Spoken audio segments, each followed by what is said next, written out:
So yun po mga kaayos, magandang umaga po.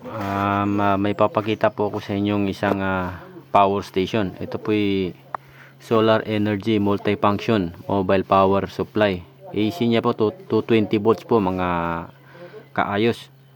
So ang naging issue po ng ating power station biglang na shutdown. Nagkataon po ginamitan ko po siya ng electric fan tsaka ilaw kasi nag-blackout po dito sa aming area. And then ang disadvantage ko lang sa solar energy multifunction na to, wag natin kargahan or wag tayo gamit ng maramihan, lalong lalo na po mga kaayos ang ating yung electric kettle. Doon po nag-abira yung ating itong ating station. Yan. So nung ginamitan ko po ng electric fan, ito yung ginamit kong electric fan mga kaayos, at saka yung ating ilaw, so okay pa naman, gumagana. At saka isang ating wifi bendo. Yun, meron tayong wifi bendo, yun banda roon mga kaayos. So ang problema, nung mag-iinit na ako ng tubig, biglang namatay yung ating station. Tsaka may narinig akong lagitik dito sa ating station, kaya ito agad-agad ko pong binuksan mga kaayos. Agad-agad kong binuksan, nahanap po yung issue. So medyo ako nangamba dahil biglang nag-shutdown, ayaw nang mag-charge. Tsaka po hindi na rin po siya wala na pong indicator lights na lumalabas. Yan, tulad ngayon mga kaayos. So common issue siguro to ng ating koi. So nang buksan ko mga kaayos, agad-agad bago natin buksan yung ating station, ito nga pala yung kanyang battery. So ang unang-unang gagawin natin kapag magbubukas tayo ng station, kapag na shutdown, hindi na rin gumagana yung sa solar, yung input, agad kong tinignan yung fuse. So nang makita ko yung kanyang fuse, yan, so putok mga kaayos.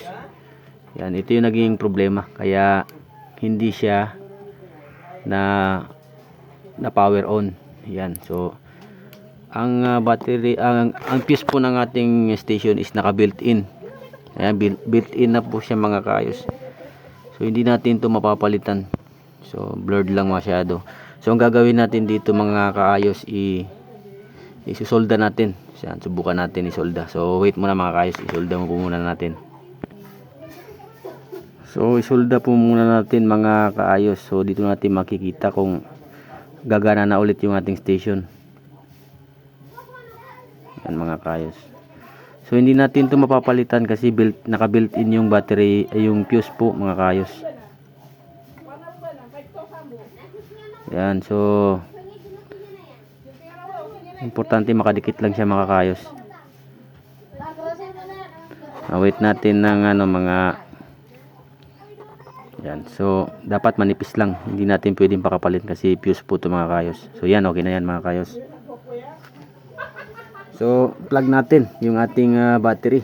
So for the meantime, so ito yung kanyang battery mga kaayos. Yan, so ito naman yung kanyang sakit. Ito. So lalapag ko muna yung ating soldering iron kasi baka masunog. Yan. So for the final, yan. So ito yung connection ng ating battery. So i-off po muna natin kasi inverter po yan Yan. So